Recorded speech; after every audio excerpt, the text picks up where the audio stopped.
What's going on, everybody, and welcome back to episode 2 of the V&B show. Van and Brian with me, as always. Fellas, how are we doing tonight? Doing all right.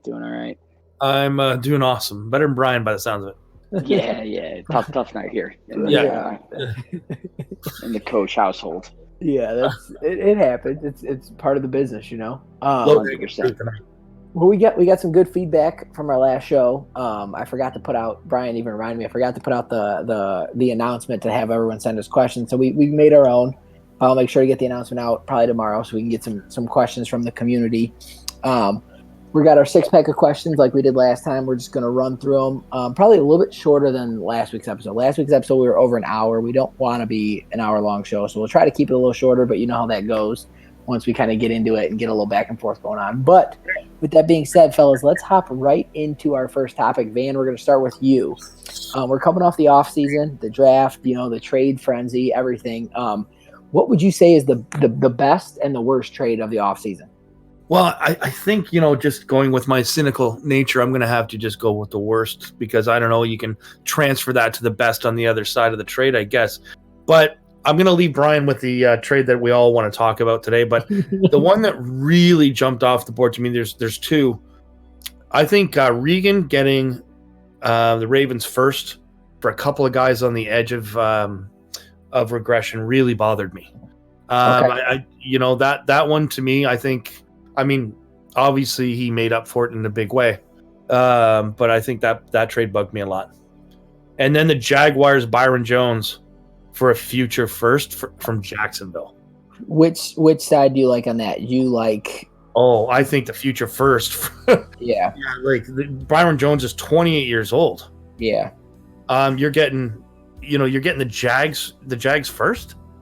That's a no-brainer. I talked to him in the offseason. He seemed pretty desperate for a corner, and he probably could have just held on to that pick and use it to come away with the top one. But which one was the first one you talked about? Regan gets who? Okay, so we got Seahawks get Ravens future first, future second, and current third. Ravens get current sixth, Tyler Lockett, and Quandre Diggs. Oh, that was the first season. Okay, that was okay. Oh, shit. I was like, hold on. Okay, that's bad, and we need to talk about it. Yeah, that's fair. That's perfectly fair. Yeah, I think with that one, Brackett's got nice receivers, so I didn't really see the need to go get Tyler Lockett because you have Hollywood Brown and then the dude they drafted out of Texas, Miles Boykin. They got a bunch of guys, so I don't know. What are you guys' thoughts on? I know this is the hot button. But the Tua trade, I know that there's. Brian, do you want to go on that? Do you like? Yeah. So I was gonna say, I was deciding between worst or best for that, honestly, because it's really tough. Like, I actually think that Robert did really well. I mean, he traded 5 picks back or something, and then added a third, a second, and a third. That's not bad for a quarterback that could be really good. He suits his playing style. Rob's not throwing the ball down the field all that much, so he could be successful with Tua. And it's a better replacement than I think he was. He had Derek Carr there for a while, so I actually really liked that trade. In a sense that it was good for Rob, and I didn't think it was terrible for Boone. Because he got the couple picks. I just think he could have got more. I would have given him more from Tua last year than he just got right now. Yeah, he was almost just really trying to get rid of him, and I was like, dude, why don't you just use him for another season and wait? But desperation is a stinky cologne. Move up 5 picks, but I don't know what else, Brian. What you got for worst trade? One of the ones that I thought was pretty rough, and it might not sound like that all that crazy. But the Seahawks traded Chris Carson for a 4th-round pick. Yeah. And he's a 26-year-old running back. He's a power back. He's pretty good. And to trade him away for basically nothing, I didn't think was all that smart, to be honest. Regan's a good user. It probably works out in his favor eventually, but I think he could have gotten much more for that. And then also I thought and because the Bengals have so many receivers, it's okay. But I thought the Giants got a steal in getting T. Higgins for a 4th-round pick because he's a young guy. They can dev him up pretty well. So I didn't think, honestly, there were many glaring bad trades until today. And then I think we saw a couple today that really made my head spin. Today was weird seeing. We saw 5 or 6 trades get rallied off, in week 4, which is crazy. Normally we see a little lull here, then maybe a little pick back up before the deadline. But today with the trade market was hot, and hot or cold, whichever way we want to look at it, really, because some of these ones. So what do you guys think? What are you guys thinking about the elephant in the room? Let's have a quick. The Ravens Texans trade. What the hell is going on there? There you go. It was approved, both veteran users. I had a little talk with Aries just to kind of see where his head's at. Does he have a plan? And he reassured me of his plan. So I was like, okay. And because Brackett hit me up like, hey, do you like this trade? And it wasn't this trade. And I was like, oh, yeah, that's a good trade. You should totally do that. And then this one pops up, and I'm like, that was not the one you sent me. Like, what is this? So, Aries, he's banking on he has a very soft division. And even if he can come and win 7 games, it makes this trade better because at least it's not a top 5 pick at that point. But if these end up top 5 picks back-to-back years, and all you're getting back is a left tackle and a 28-year-old corner and a young linebacker, that whatever. Then it's a terrible, terrible trade, just as we all kind of assume it's gonna be. So yeah, that's what I'm assuming too. And so from that perspective, that's brutal. Yeah, at least Brackett's on the better end of it, Unless, hey, what if Aries wins 9-10 games in 24, and then Brackett's like shit. But even then, I think you're getting 2 good first round picks. Yeah, that'll be an interesting one to see how it plays out. But it's up to Aries to prove everybody wrong. But the track record shows that it was not a very good trade. So, well, hats off to Brackett. You got one, bud. I agree. I think let's tip our fucking glasses to Brackett right now, because it took him 4 fucking seasons to win a trade. That 14 seasons, I think. Yeah, more like it, but he had 4 cycles. All right, added. Oh, I thought the Biz. One more. I just thought the Biz trade for Calais Campbell is, he's 4-0. I thought that was a cool move because he's like, all right, screw it. I'm 4-0. I'm gonna trade a couple picks and get like a dude in the middle that's only gonna play 1 year before he dies. But it was a good move on his part. Yeah, killer too. He's a killer. Really like that trade. And you add him with, you have Javon Kinlaw, the real life rookie. You have Bosa, Solomon Thomas. Eric Armstead. You have D Ford. You have pass rushers that you can cycle in, and they will reset that blocker resistance meter every time. And it's not like you're subbing in bums. You're user in Bosa, then you're user in Armstead, then you're user in Campbell, and you're going to get those insta sheds. That'll be interesting to watch. I think he's putting him at tight end, though. Yeah, he wouldn't doubt that either with the way Biz runs his offense. He needs an 8th tight end. Campbell will be fun over there messing around with the NFC West crew. So let's go ahead and move on here to our second topic. We just had the draft, obviously everybody's favorite time of the year in the XCFL. Brian, we'll start with you. Do you have a favorite draft pick that you saw picked or you saw on the draft pick channel? Yeah, honestly, I didn't attend the draft, so this was a tough one. But then I had my 2.5 quarters versus Grizz today, and that tight end Griffey. Oh man, Jesus, he tore it up against me. He was just making plays all over the field, and I go and look at his stats, and he's unbelievable. So that was an incredible pick. Obviously, Jamo's receiver. I read that was a glitch, actually, that he shouldn't have had 99 short route or medium route. Yeah, they fixed that now. So yeah. But obviously that was wild to see a 99 medium route at the gate. So that was another really good pick. But other than that, there was nothing that made me say oh my God, and remember it. But obviously the JMO one, and then just this Griffey kid, after seeing him play and then seeing his stats, he's going to be an absolute dude. Yeah, Griffey got the 20K XP upgrade when he hit Star Dev. So he shot from a 74 to an 80 overall like that. Oh, okay. And now he's just a monster. But 21 catches, 400 yards, and 6 touchdowns through 3 games. So he's a beast. Van, what about you? Did you like those picks? Do you disagree? What do you got? Well, my favorite for sure was the defensive tackle, Josiah Scott.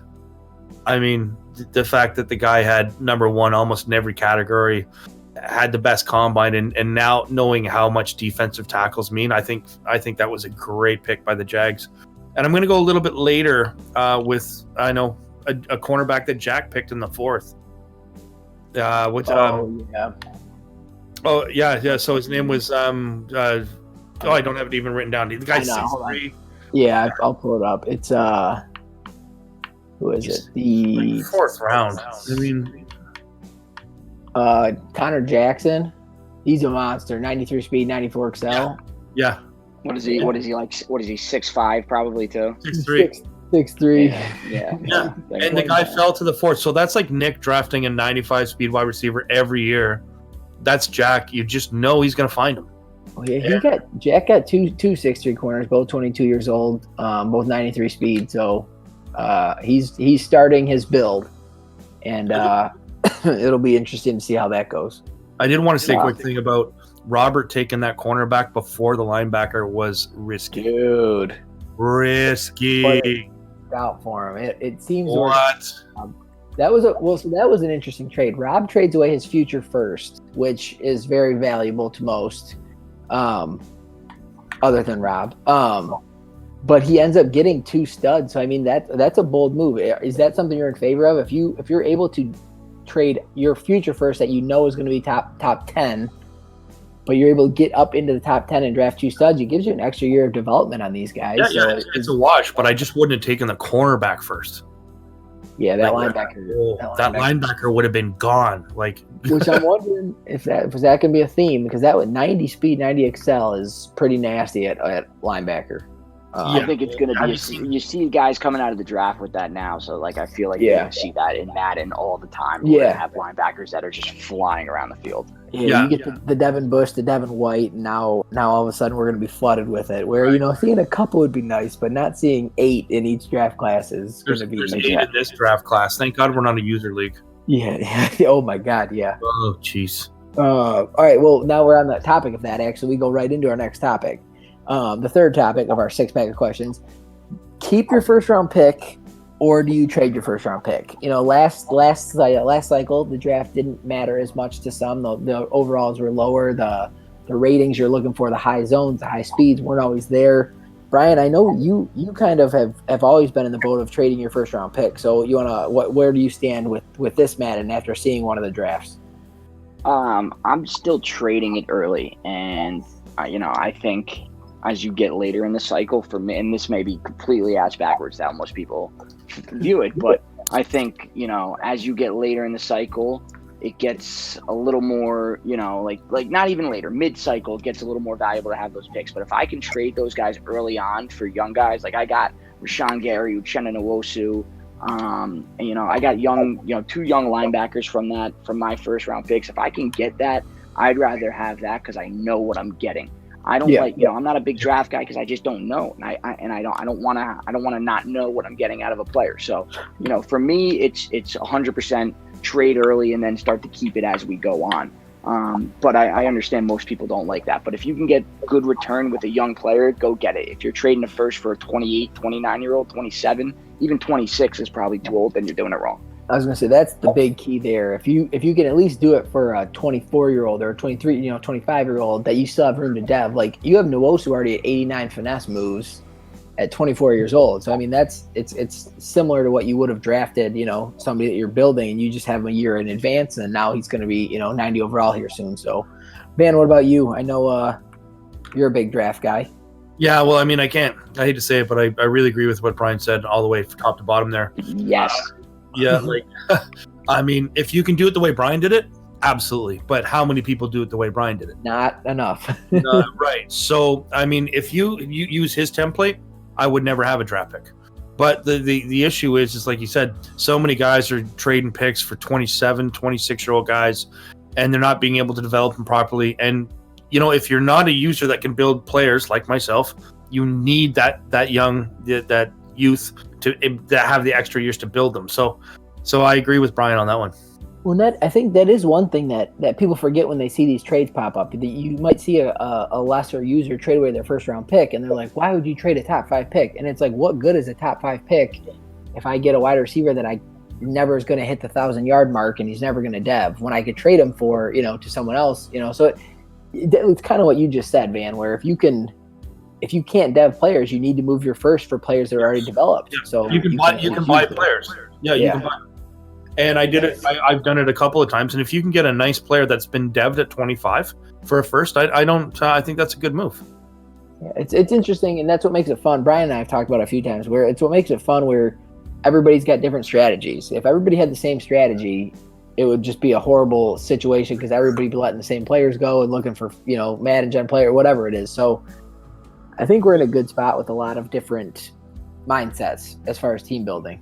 Right. Well, the reason why I traded Gary. Oh, sorry. Go ahead, Nick. Okay. Well, no, I was just gonna say, I think, sometimes some of the things people do, even some of our better users, I'm like, what the hell in my head? But I mean, I'm sure people think the same about me. And then at the same time, there's guys that make these moves and they're just so successful. So it's like, if we did do all the same things, it would suck. But I think we have a very, very good mix. And even the people that do things wrong, that's part of it. I've made bad trades. It's all for the benefit of the league. I'd rather have that than, all of us just hoarding the same type of player. Yeah. Van, you want to follow up with what you're saying? Well, the reason why I traded Gary at the beginning is because I did a whole bunch of sims and I just saw how many 86, 85 speed, 72 block shed defensive ends there were. Right? Yeah. And I thought, and the first time I played Brian, I picked him off 6 times and I thought he's going to do terrible. And then he went on a tear. So there was 2 things. I just wanted to defend my Gary trade there. That's fair, because you did destroy me when we played before the actual season started. So I thought that second was going to be much better than what it was. It is interesting because we both made a trade with Brian. We gave him the 2 pass rushers that he's talking about, actually. Right. So they both dev'd up, actually, too. Yeah, that's what, he had an extra year there to dev a guy where me and you, I'm waiting 2 years to use the pick I got for Nwosu, a future first. Right. So he's already got, Nwosu dev for 2 seasons before I get to even see the return. But obviously I was loaded at pass rusher, so I didn't really have a need for him. But yeah, that factors in too. I was converting to a 4-3, so Gary wasn't going to do anything for me. Yeah, nothing. I can't use the guy. Pass rushers you never have too many of them. So it's interesting though, just hearing different ideas because I'm a big. I'm a big, my rule number 1, rule number 2, don't trade your first round pick from the first season or your first round pick for the second season. Ryan did both. Those are my 2 rules of never to do, because those are the guys you get to dev all cycle long, and that's my mindset, where I don't care if you give me, Jalen Ramsey, who's 26 or whatever, however old he is. I don't want him for my first round pick, just because I want draft offensive line the first 2 years. Well, that's rule number 0. Who does that? That's rule number 0 there. All right, so let's go. This next topic was very interesting to me. The QB carousel that kind of took place this offseason. We saw what we thought was only a 1 quarterback draft class ended up being maybe a 4 quarterbacks that are all getting significant playing time starting for teams. And then we saw Cam Newton find a new home in Pittsburgh. We saw Jalen Hurts move to New England. We saw Roethlisberger retire. We saw, there were just moves everywhere with quarterbacks. Tua, Boone's got some random dude he gave a nickname to now. The amount of guys moving around. Trubisky has free agent. It's just crazy. So, is this something you expected, Van? We know everyone wants to find that franchise quarterback, but this was chaos. Okay, coming from a guy who gave a second for Foles the first season, Madden 20. Obviously, there's always a scramble for QBs, and there was no reason to believe that this was going to be any different. None. Absolutely not. You seen guys that were desperate. They didn't know what to do. They were panicking. And I thought, man, I'm just going to sit back, watch my QB develop, and watch the world burn. Yeah, then I log into free agency, and I see 3 starting quarterbacks. Yeah, Dak to Jacksonville. Yeah. And I understand the Cowboy situation. I was there. But that just floored me. You do not see that level of talent at QB usually in the first and second seasons. It's just unheard of. So that changed the draft dynamic. It changed everyone's philosophies. The Tua trade, like you said. So, just chalk me up as I don't know what the fuck I'm talking about. Brian, what about you? You were a guy that was big on, you wanted to get your quarterback as soon as possible. You kind of saw the writing on the wall of Teddy Bridgewater, and you were in the QB market before we even started the franchise. Yeah, honestly, I really didn't. I didn't think Teddy Bridgewater. I knew Teddy Bridgewater wouldn't be able to get it done. And I wanted somebody, at least from what I saw early on, that had throw power. So when I wanted Kyler Murray, but Pride wanted me to give him and Yeah. my entire team. He wanted my apartment. He wanted everything. So I was like, nah, I can't do that. But You the have an trade. apartment? Yeah, I have an apartment. Okay. Yes, I thought you were in your I live in a parents' home. Okay. No, I know, right? It's crazy. But I wanted somebody with good throw power, so I went out and got Josh Allen. Looking back on it, I kind of wish I waited, just because of seeing what Tua went for, seeing Dak available. Like I could have rolled with one of those guys and maybe not traded Brian Burns, which would have been really nice. But I think it worked out. I think it's cool that everybody's moving around and nobody, and you're seeing this quarterback movement, because I kind of think it's similar to the way the NFL is right now. Like you see a lot of that quarterback movement. Teams try to go with a guy for a year or two. He doesn't work out. They move on. And you see, Tyrod Taylor, Herbert, people like that. So it's definitely, I think it's realistic. I'd like to see Josh Herbert on the block. That'd be good. You can, get your Madden Gen guy. But in my opinion, I think Rob won the quarterback carousel, because I think Tua, again, for him, is just the perfect person. So with that said, Nick, what are you going to do with Tua? Herbert. Now that we're talking about the QB carousel. I was going to move him last offseason. I had a really good offer for a top 3 pick, top 10 future first round pick and more. And I ended up holding on to him. Just, I figure my team with the way my DBs are, my Melvin Ingram, a couple other things, Keenan Allen, I have one more year of like an elite setup for me. So I figure why would I roll with a rookie quarterback then when I have already developed Justin Herbert? So, Herbert's going to be on the block this offseason. If I get an offer I like, cool. If not, we're just going to kind of do the same song and dance until his contract is up. And then, he'll catch a franchise tag and we'll just keep doing the same song and dance. And we'll see. Eventually I'll draft somebody, and Herbert, if I don't trade him, he'll just sit the bench. So we'll see what happens. But I will be going with a Madden Gen guy. It's just kind of when are we going to get to that point? All right. I don't believe you. I don't think you're going to. I think Herbert's the guy for the cycle. And you are you are one to say, oh yeah, I'm going to sit my guys or something like that. And you don't do it. I don't believe you. It's not going to happen. Herbert is with you for the cycle. Done. It'll be tough because, I sorted by throw power, and he's already like, with 94 throw power, kind of puts him in like, 5th highest already. And I'm like, I looked at the guy Ace drafted, who was the big strong arm, and he only came out 90. And I'm like, hold on, man. Do I really want to risk losing this 94? You got a QB for the rest of the cycle. Done. Build out. We'll see. It's all about the storylines. We'll see where we You're go in love with him. there. You're in love with Herbert. And I've never had a quarterback with the little bit of speed that Herbert has either. So I can run a little read option action. Trade you for love. Yeah, well, it was going to be a beast once he comes out of that QB program. I think people are going to be really surprised at how good he comes out. In the Sims that I did, it was pretty wild. He's going to be like a top 10 quarterback. So who's that you're talking about? Van's in the QB mentorship program with Jordan Love, sitting behind Rodgers right now, and he's doing the full 2 years. So he's going to come out with a bunch of pluses, and he's still collecting chips right now on the bench. So it's going to be interesting. He's going to have probably 12 chips.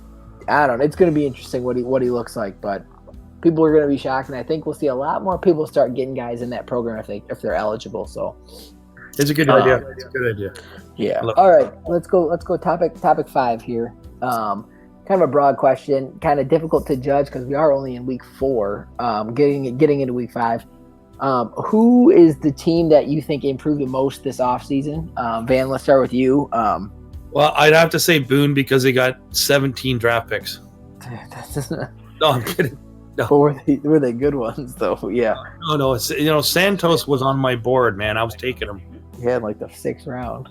Yeah. No, I would have to say I love what Ace did with his 2 superstars. Yeah. And I was having a look the other day before I played Diesel, and he picked at the end of the round.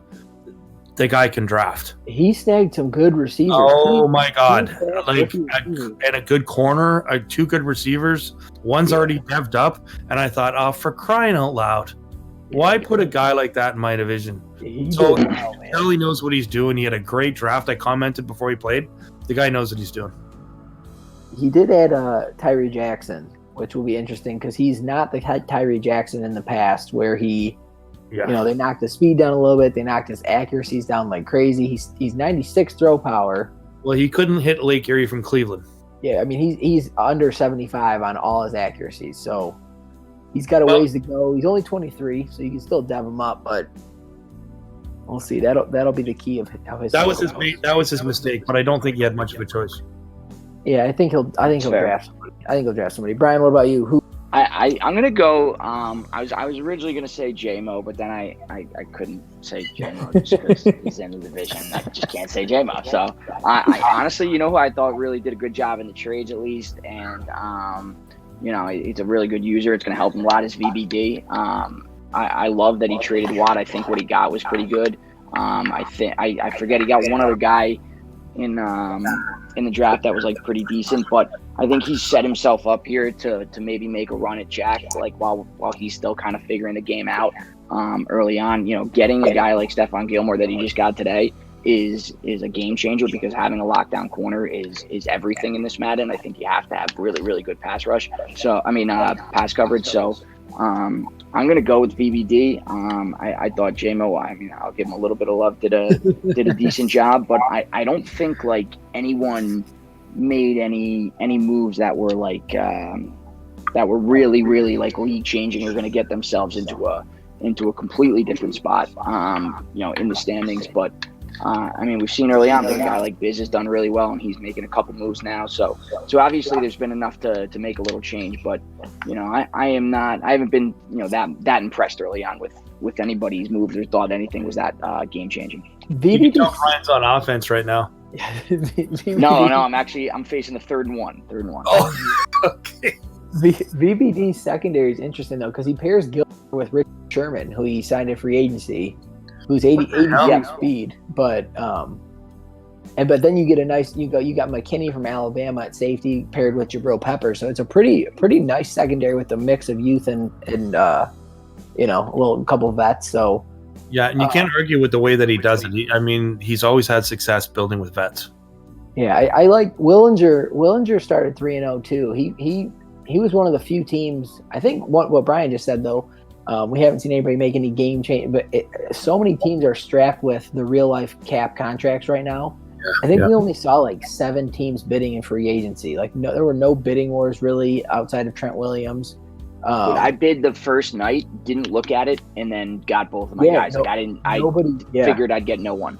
That's awesome. That's awesome. So nice. Nobody could really do. I think I bid on 2 guys, and they were both under 70 over. Just because I needed to save. Yeah, I'm screwed with some real contracts right now with like Bosa and, you know.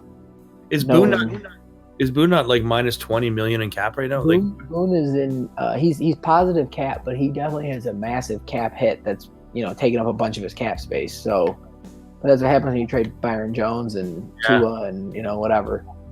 But as long as you have a plan, you know, that's what kind of how it goes. So you got to choose. Like Ace cut Jared Goff. Yeah. And just ate that cap hit and was like, I'm going to get this out of the way right now so I don't have to deal with it the rest of the cycle. It's like that Joe Flacco contract of the past that used to just be so terrible for like 6 seasons.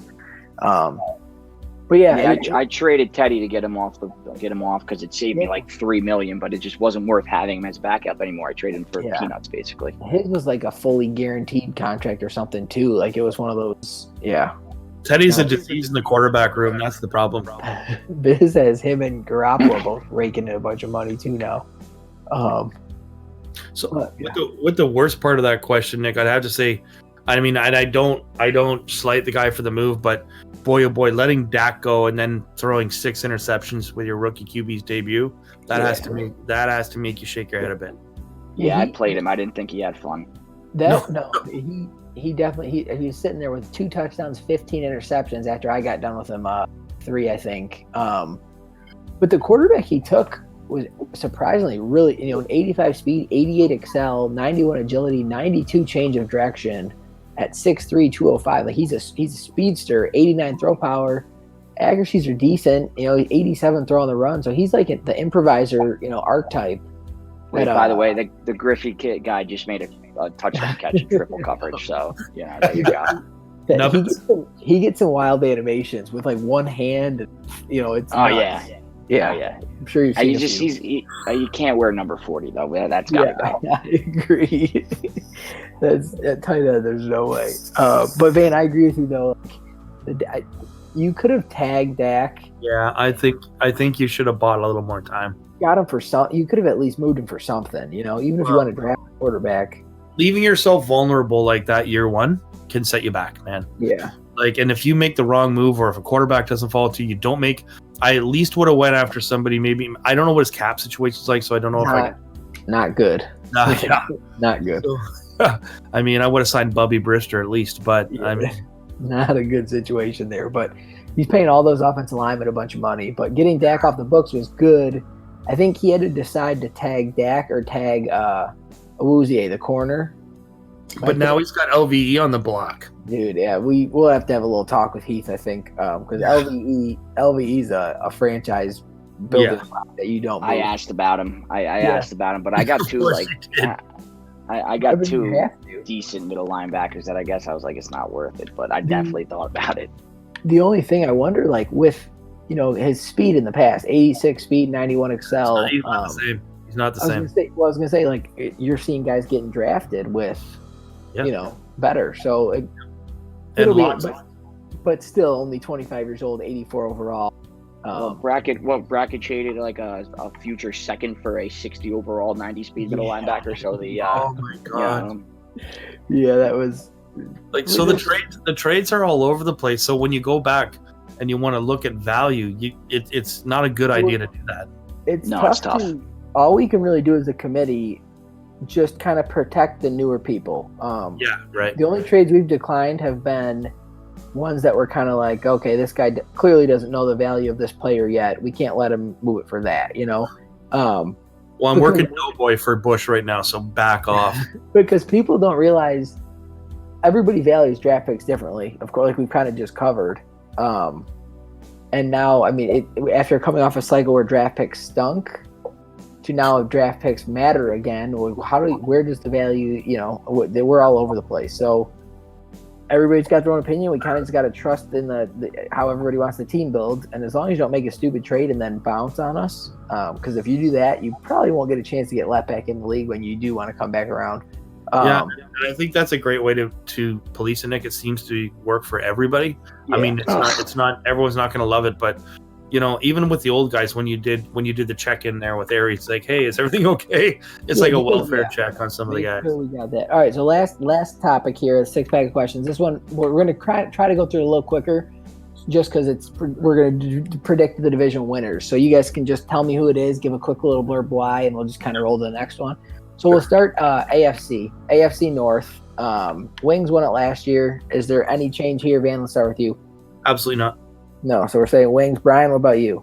Yeah, I mean, come on. It's not even close. I mean, he just plays the game at another level than anybody in his division. Smokes was questionably made it tough, but who knows? So we'll see what is he 1-3 right now, I think, so he's in a tough spot. Well, Smokes is gone. No, that's not. Yeah, that's not Smokes. Whoever the Steelers guy was decent. Smokes wish he was 1-3.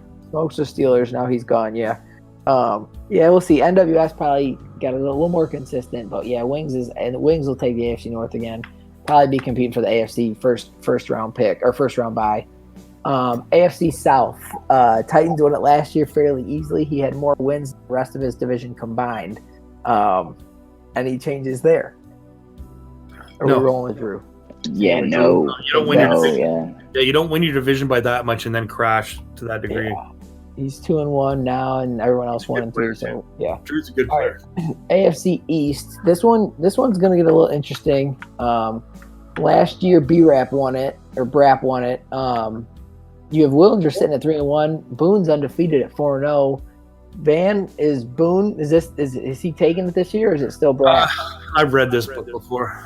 I think I love the stories. I love the energy that Boone's got and everything like that. But at the end of the day, it's going to be Brap, and then the records are going to be too good for Boone to make it in for a wild card.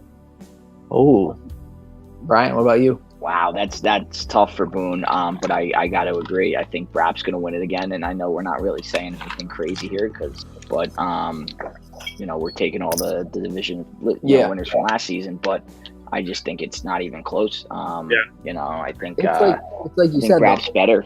The teams haven't changed that much. Boone's team, if anything, got way worse because he just added a bunch of 60 overall rookies, and for some reason he just wants to start them all. But that's going to crumble eventually. Yeah, like I play him soon. Like I plan to try to make that as ugly as humanly, within the rules as humanly possible. So Boone, you hear that? Boone, get ready for that game. All right, I can't wait. Last one, the AFC West. I won it last year by a game and a half, I think, over the Raiders. We had three teams make the playoffs. It's ugly right now. I'm at 4-0. Then the Chiefs are 1-2. Raiders 0-3. Broncos 0-4. Do we see a change, or am I going to take this division again?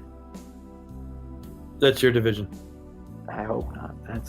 No, it is. It is. I can't. Dude, with the addition of that wide receiver, he definitely didn't get worse. Yeah, I mean, you know what Nick's like when he gets that guy. I've seen Nick play, obviously, up close and personal. That defense is just too good right now. Dude, what is going on with that defense? Dude, I had the number one defense last year. I guess explaining yourself right now? Irwin and Desmond King are just. I don't know. It's got to be the sliders. It's got to be the sliders. Hey, everybody! Draft 86 cornerbacks. Tweaked it to help me out. It'll be interesting. I still have two. I played Kylo twice in 3 weeks. I still have a game against Tosh. I still play Heggie twice. So the division, obviously, a bunch can change.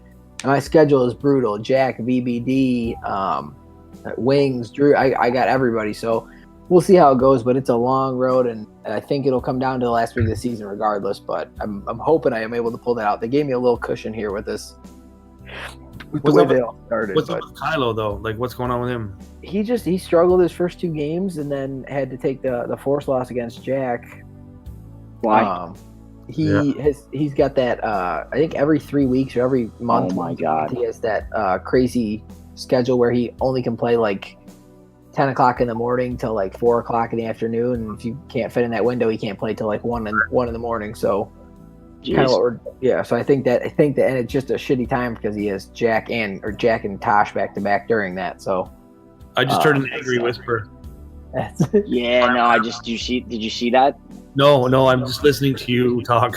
What happened? Yeah, I got a last second, end of the half TD. Just Jalen Reagor, who's like 5'6", out jumped my cornerback for a touchdown. So that's always good.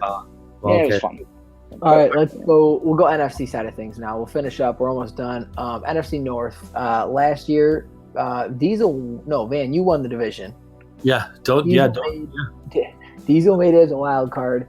Sparty should probably be 3-1 right now, 2-2 at least, but he's sitting at 0-4. And then you got Hammer at 2-2. Van, we'll start with you. Are you the reigning champ? Are you? Yeah. I think if Diesel had a quarterback, it might be different, but. Until he gets a quarterback, I think I got that one. And Brian, what about you? Is Diesel taking it this year, or his fan? Not with what's his name? Who is that? Tyree Jackson. Yeah, Tyree Jackson. Just not gonna happen. Just not gonna happen. So, Van should win it again. I think we've already given him the kiss of death, so I won't even do that. But yeah, it's Van's division right now, and I think it's Van's division for the foreseeable future until somebody can figure something out over there. Here's the first division. I think we'll see a change. The NFC South, Brian's division. We had Prince win it last year. J-Mo and Brian both off to a tied in first at 2-1, and then Guac struggling. I think Brian wins this one. Oh yeah, Brian wins this. I think Brian's taking a step up because the fact that Prince doesn't have a quarterback. Yeah, I don't. He's rolling Tyrod Taylor. I think I saw. Yeah. So I'll let you know how that goes tonight. And J-Mo, you play him, and J-Mo, you gotta help Brian out. Yeah, right. J-Mo beat Prince, which was nice. Do I feel like I'm playing well enough to win division? No, not even close. I'm in a 14-12 game with Grizz right now, and I'm not feeling good about where I'm playing. So, I will see what happens. I mean, J-Mo obviously did really well, well in the draft and got, did a decent job with free agency and stuff. So, his team's good, and obviously, the Saints are the Saints. So yeah, and J-Mo plays well. I kind of beat up J-Mo the first couple times we played, which was, weird because first time Mike Evans dropped every single pass, it was just odd. So I think we're gonna have different games than what we had year one, and I think things are going to be tight in this race. I hope so, because that could be a fun trash talking contest, but it can't be like you and Boone where you win 26 of the 29 matchups, because it just doesn't. No. That's not a rivalry. Yeah, it's just not as fun. I let that become a rivalry because one game I just lost it when Boone Boone was just in my head talking so much shit, and it was like the third win he had against me ever. Yeah. And that's what I told J-Mo. I was like, you could talk now while you only lost 2 of the 2, but I was like, if it starts getting, you're losing every single time, the talking just becomes annoying at that point where it's just, you got to win some football.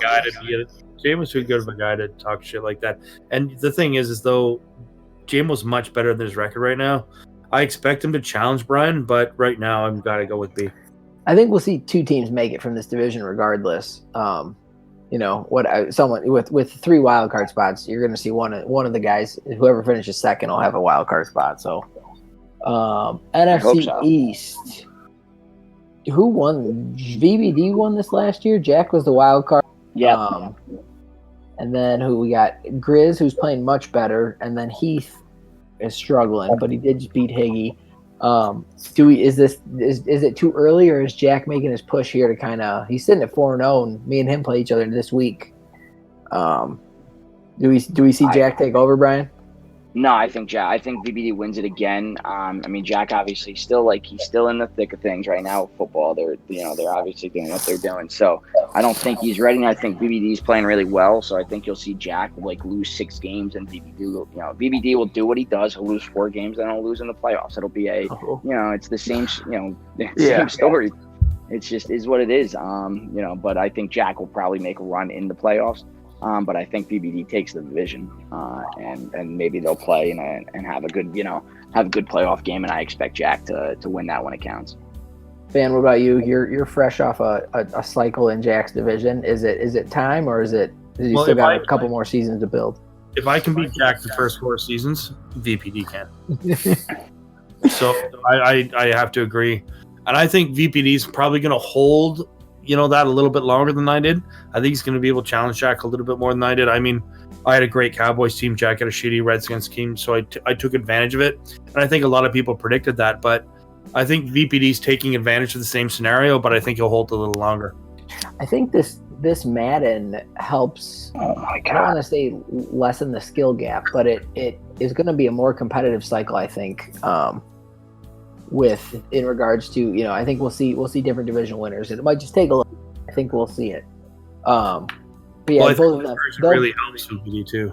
Those 2 are going to be really fun to watch all cycle long because VPD does not like to lose. He's got one of the better win percentages in the league, and I think he's going to do a really good job keeping that roster up with Jack. So we'll see how it goes. Last one. This is a fun one here. The NFC West. We got.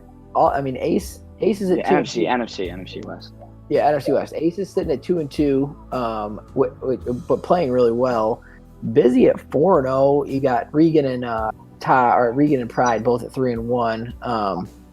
It's going to be how can Busy hold on? Are we going to Pride kind of ran away with this towards the end. Regan blew his playoff chances by losing to Busy.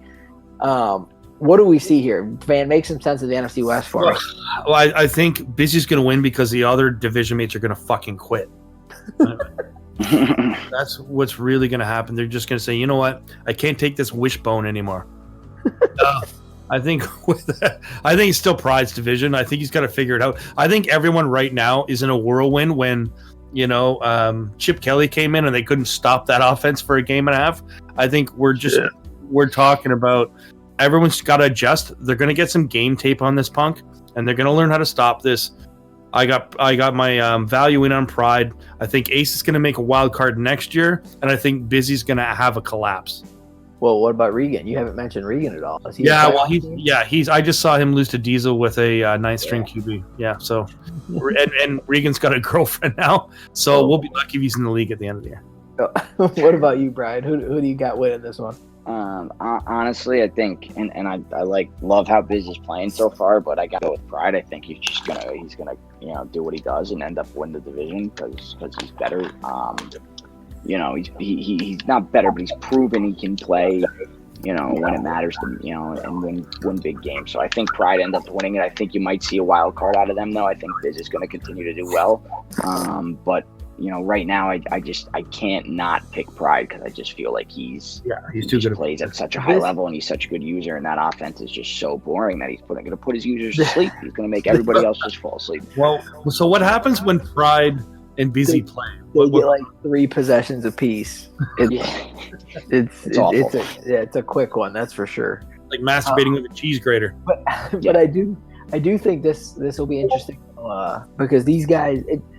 It's obvious, but I think the division matchups between these guys are so crucial. I think we saw Regan beat Ace by a point. It's really close and even, and whoever best division record is probably gonna be the one that ends up walking away with this division because they probably all do pretty similar outside of the division. And I think that's what helped Pride last year. I think he lost 2 games in the division, but I think it was the best of the bunch. But I do think there will be years where we see 3 playoff teams, and it'll be a mix of all of the 4 which 3 make it in. But it'll be a fun one to watch the rest of the cycle. So, anything to add, fellas, before we sign off? We just ran through that 6-pack here. That was nice. That was great. Game to go to and against the Saints, and then we're on to our advance. Well, I'm really enjoying the show. I'm really enjoying the show, guys. I think that we can continue this on. I love the feedback from everybody. That is definitely motivating. Yeah, and next time I'll try not to be playing a game while we're doing this, but the internet just Madden refused to let that happen, and then we had like 6. We DC'd, we had all these things when we tried to start it earlier. So, but did you win? Brian, did you win? No, we were 14-12 with about 2.5 minutes left in the third. It's a battle. I'm winning, but it's a battle. Well, we'll let you go get back to that and focus in, even though I have your pick and I want you to lose.